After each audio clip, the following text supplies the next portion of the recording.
Anas rapporte que le prophète sallallahu alayhi wa sallam a dit: quand Dieu veut du bien pour un serviteur, il lui hâte la punition pour ses péchés dans ce monde, et quand il veut du mal pour un autre, il le laisse avec ses péchés, afin qu'il en reçoive la rétribution tout entière le jour du jugement dernier. Rapporté par Tirmidhi. عن أنس رضي الله عنه قال رسول الله صلى الله عليه وسلم إذا أراد الله بعبده خيرا عجل له العقوبة في الدنيا وإذا أراد الله بعبده الشر أمسك عنه بذنبه حتى يوافي به يوم القيامة رواه الترمذي. Abu Malik al-Ash'ari rapporte que le prophète sallallahu alayhi wa sallam a dit: la pureté est la moitié de la foi. Alhamdulillah. Les louanges faites à Dieu rempliront la balance du croyant au jour du jugement. Subhanallah et Alhamdulillah. Les ondes émises par gloire à Dieu et louange à Dieu remplissent tout l'espace entre les cieux et la terre. La prière rituelle As-salat est une lumière. L'aumône est une manifestation de foi. La patience est une incandescence. Et le Coran servira d'argument pour toi ou contre toi. Tous les hommes sortent le matin de bonne heure. Il en est qui vend son âme à Dieu et la délivre ainsi des tourments. Et il en est qui la vend au diable et la condamne à sa perte. Rapporté par Muslim.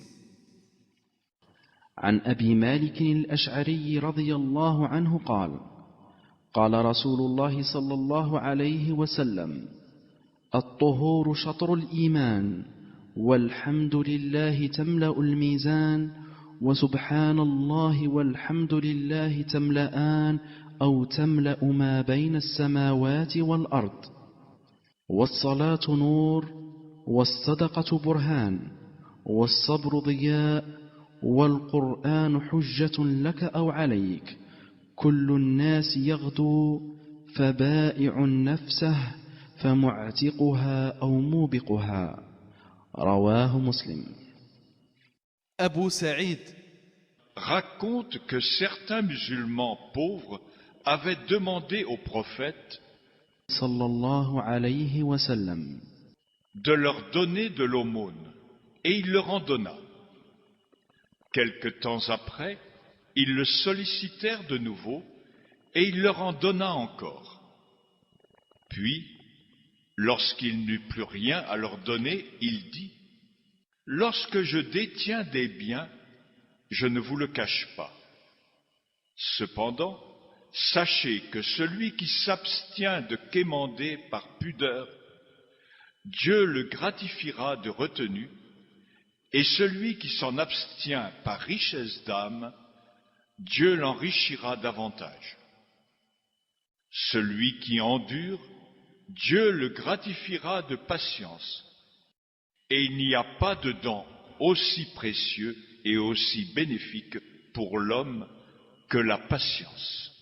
Rapporté par Bukhari et Muslim. عن أبي سعيد الخدري رضي الله عنه أن ناسا من الأنصار سألوا رسول الله صلى الله عليه وسلم فأعطاهم ثم سألوه فأعطاهم ثم سألوه فأعطاهم حتى نفذ ما عنده فقال لهم حين أنفق كل شيء بيده ما يكون عندي من خير فلن أدخره عنكم ومن يستعفف يعفه الله ومن يستغني يغنه الله ومن يتصبر يصبره الله وما أعطي أحد عطاء خيرا وأوسع من الصبر متفق عليه. صهيب rapporte que le prophète صلى الله عليه وسلم a dit ce qu'il est admirable le comportement du croyant. Quelle que soit la situation où il se trouve, il en tire profit. Et cela est propre aux croyants. Lorsqu'un bienfait le touche, il rend grâce au bon Dieu, et c'est là un comportement méritoire. Et lorsqu'un malheur le touche, il l'endure avec patience, et c'est là aussi un comportement méritoire. Rapporté par مسلم عن صهيب رضي الله عنه قال قال رسول الله صلى الله عليه وسلم عجبا لأمر المؤمن إن أمره كله خير وليس ذاك لأحد إلا للمؤمن إن أصابته سراء شكر فكان خيرا له وإن أصابته ضراء صبر فكان خيرا له رواه مسلم. أنس raconte que le prophète صلى الله عليه وسلم est passé devant une femme qui pleurait son enfant outrageusement.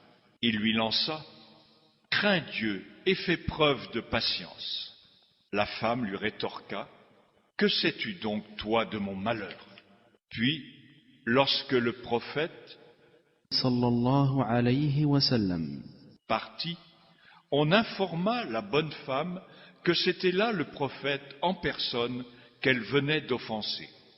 Une honte terrible l'a alors saisie et elle se dirigea directement vers sa demeure pour s'en excuser. Une fois arrivée chez lui, elle fut étonnée de ne pas voir des gardes à sa porte et elle lui dit « Ô messager de Dieu, je ne t'avais pas reconnu. » Le prophète صلى الله عليه وسلم lui a alors dit « La patience consiste à faire preuve d'endurance dès la première émotion causée par le malheur. » Rapporté par بخاري et مسلم. عن أنس بن مالك رضي الله عنه أن رسول الله صلى الله عليه وسلم مر على امرأة تبكي على صبي لها فقال لها اتق الله واصبري فقالت إليك عني فإنك لم تصب بمصيبتي فلما ذهب قيل لها إنه رسول الله صلى الله عليه وسلم فأخذها مثل الموت فأتت بابه فلم تجد على بابه بوابين فقالت يا رسول الله لم أعرفك فقال إنما الصبر عند الصدمة الأولى متفق عليه. أبو هريرة rapporte que le prophète صلى الله عليه وسلم a dit Dieu a dit il n'y a pas d'autre rétribution pour mon serviteur qui se montre patient lorsque je l'éprouve par la mort de son bien-aimé, sinon le paradis. Rapporté par بخاري عن أبي هريرة رضي الله عنه أن رسول الله صلى الله عليه وسلم قال يقول الله تعالى ما لعبد المؤمن عندي جزاء إذا قبضت صفيه من أهل الدنيا ثم احتسبه إلا الجنة رواه البخاري. أنس rapporte que le prophète صلى الله عليه وسلم a dit Dieu a dit si j'éprouve mon serviteur par la perte de ses yeux et qu'il se montre patient, alors il aura le paradis en compensation.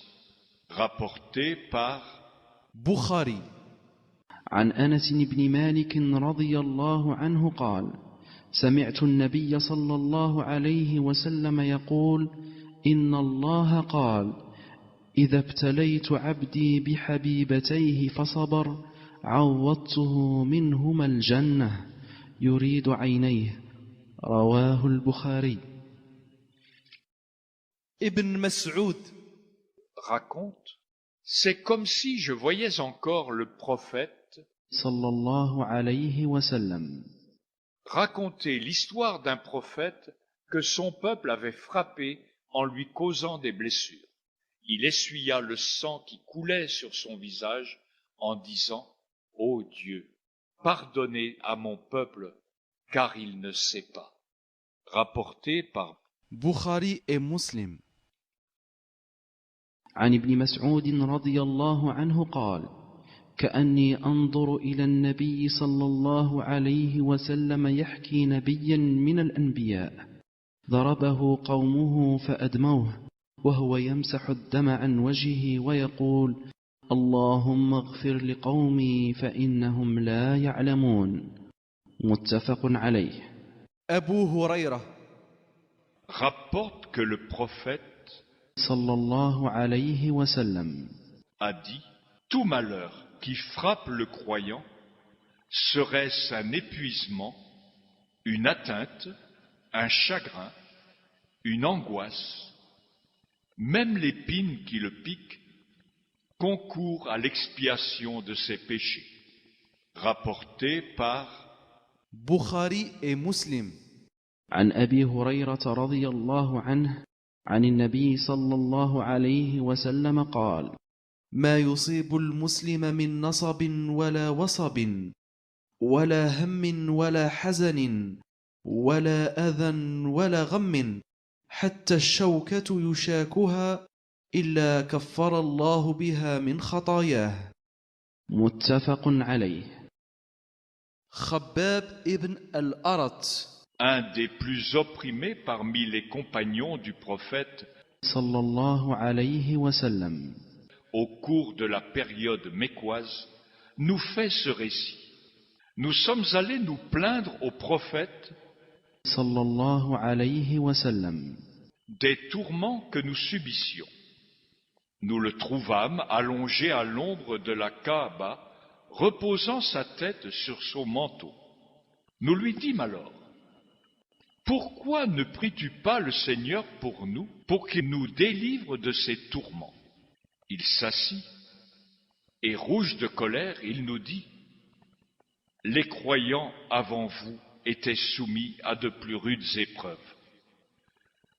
On les enterrait jusqu'au cou, puis, à l'aide d'une scie qu'on leur posait sur la tête, on les coupait en deux, et on les peignait au moyen de peignes en fer qu'on leur enfonçait jusqu'au crâne.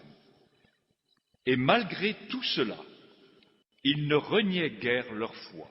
Par Dieu, Dieu accomplira sa religion jusqu'à ce que le voyageur solitaire effectue son voyage de San'a, jusqu'à Hadramaut.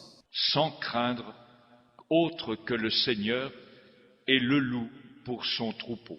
Mais je vois que vous vous impatientez. Rapporté par Bukhari. عن أبي عبد الله خباب بن الأرت رضي الله عنه قال شكونا إلى رسول الله صلى الله عليه وسلم وهو متوسد بردة له في ظل الكعبة فقلنا ألا تستنصر لنا ألا تدعو لنا فقال قد كان من قبلكم يؤخذ الرجل فيحفر له في الأرض ثم يؤتى بالمنشار فيوضع على رأسه فيجعل نصفين ويمشط بأمشاط الحديد ما دون لحمه وعظمه ما يصده ذلك عن دينه.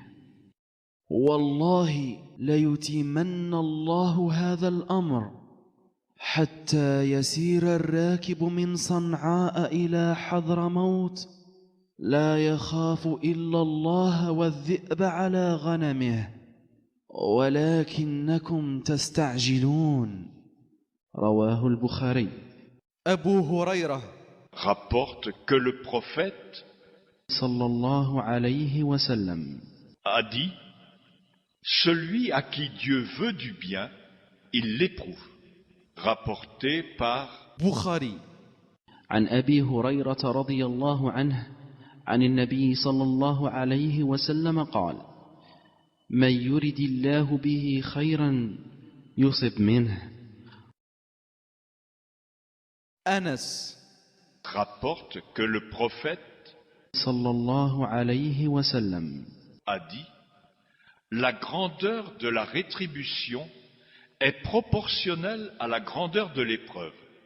Et lorsque Dieu aime un peuple, il l'éprouve. Ceux qui se résignent recevront la satisfaction, et ceux qui rechignent récolteront la colère. Rapporté par ترمذي. عن أنس بن مالك رضي الله عنه عن النبي صلى الله عليه وسلم قال: إن عظم الجزاء مع عظم البلاء، وإن الله إذا أحب قوما ابتلاهم، فمن رضي فله الرضا ومن سخط فله السخط. رواه الترمذي. ابن مسعود rapporte que le prophète صلى الله عليه وسلم a dit: qui considérez-vous comme étant le plus fort? Ses compagnons lui dirent: c'est celui que les adversaires ne peuvent pas battre. Le prophète صلى الله عليه وسلم leur dit: non, le plus fort, c'est celui qui se maîtrise dans la colère. Rapporté par مسلم.